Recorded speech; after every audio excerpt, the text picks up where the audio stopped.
The best of the best. Right across Australia, the best of the John Laws Week. Another John Laws Week on the radio. You listen to the man with the golden microphone. You got it all. There were laughs, there was news and a tear or two. There were good vibrations coming right through to you. Through your radio. This is what he said, this is what he did, this is why you laughed, this is why you cried, this is how Lawsy kept you in the know. It happened this week on the John Laws Morning Show. We'll never forget Stan. I've known Stan since before he married Marcella. In fact, I introduced Stan and Marcella. But he was a devoted man to radio. He did a lot of wonderful things for radio. He did a lot of quite extraordinary things on radio, but we admired and respected him for the way he handled the job that he needed to do and for the way that he handled his life. We'll never forget Stan, and we'll never forget the friendship that he gave, and we'll never forget Marcella, who showed just what a wonderful and brave woman she is. But I will miss Stan Zemanek. We had fun together, and we had disagreements, obviously. We had disagreements, we're in the same business. I'm sure that many of you people listening now will miss him as well. He'll be missed greatly by Marcella and his daughters Gabby and Melissa. He was wonderful to them, he was wonderful to the people that he loved. And I hope the people that he loved were always wonderful to him, and I hope that his short life was also wonderful to him. This is a morning sun. Lawsy in the morning. The decision for the Commonwealth to seize control of Aboriginal land for a period of 5 years and to scrap the permit system which gave Aboriginal leaders the right to say who could enter that land. I must say that I always bothered about that a little bit, but one man has come out very strongly against that decision, and we should listen to his opinion on it. The Reverend Jim Dowling is a minister in Darwin, and he wrote this week to the Sydney Morning Herald saying scrapping the permit system would let the white vultures back in. Could you define the white vultures for me? Basically, every Aboriginal store around the remote communities in the 40 years that I've been up here working in the Territory, almost every store has been ripped off for thousands by people. There was one store in Papunya, a government settlement, and it was very interesting to us that when other people took the store over, and they could have been government staff members, but when other people took it over, it suddenly took a nosedive and lost a lot of money.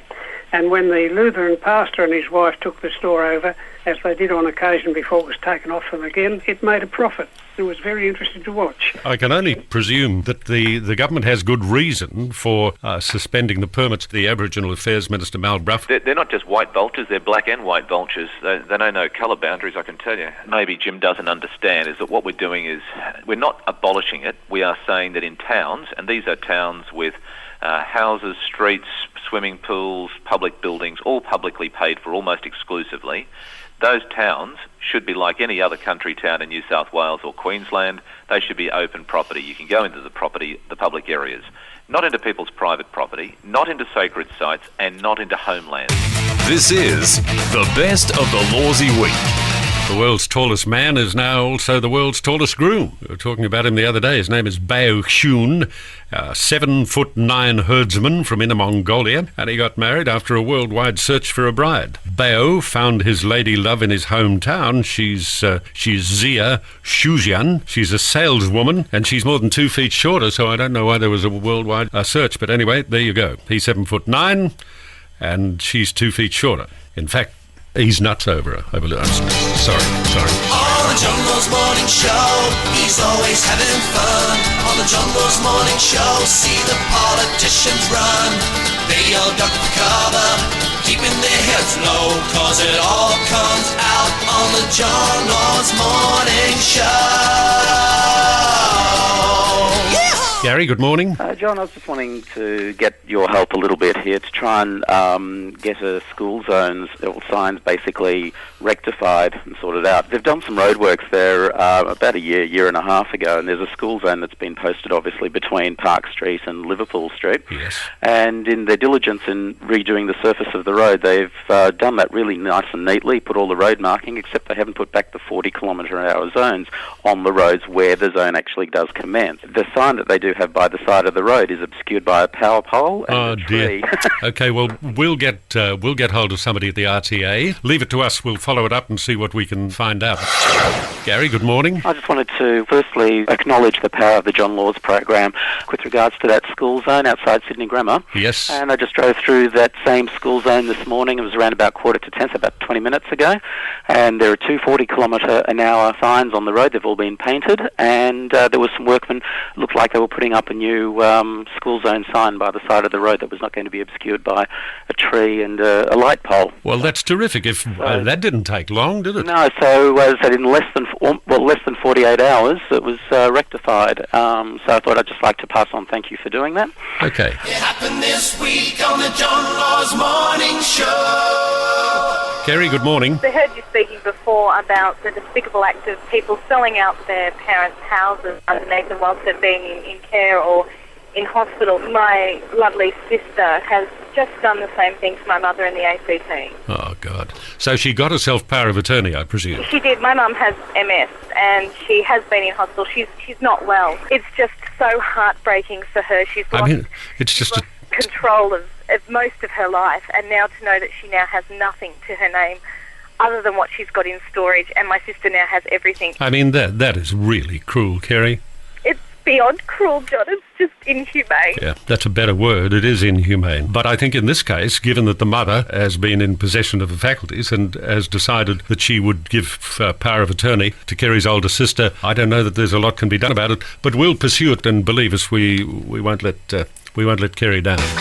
You're listening to the best of the Lawsy Week.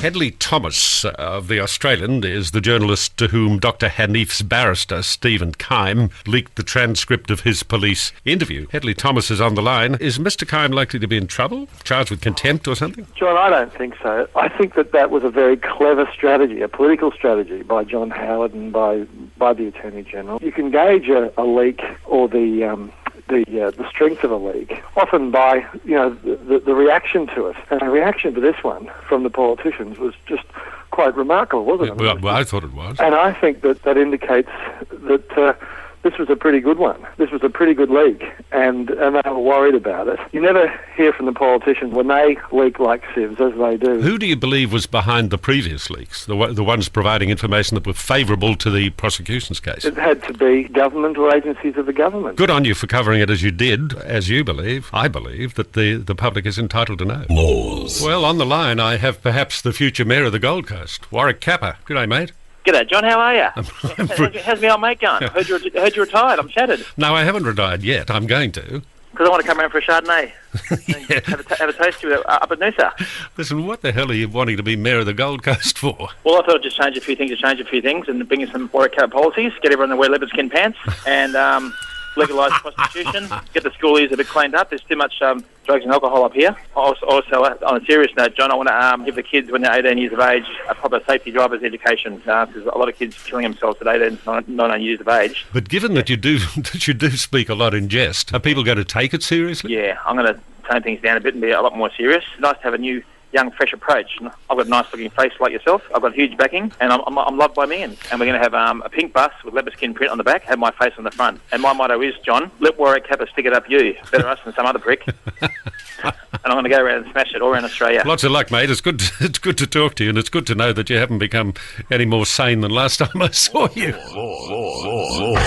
best of Lords. This is how Lawsy kept you in the know.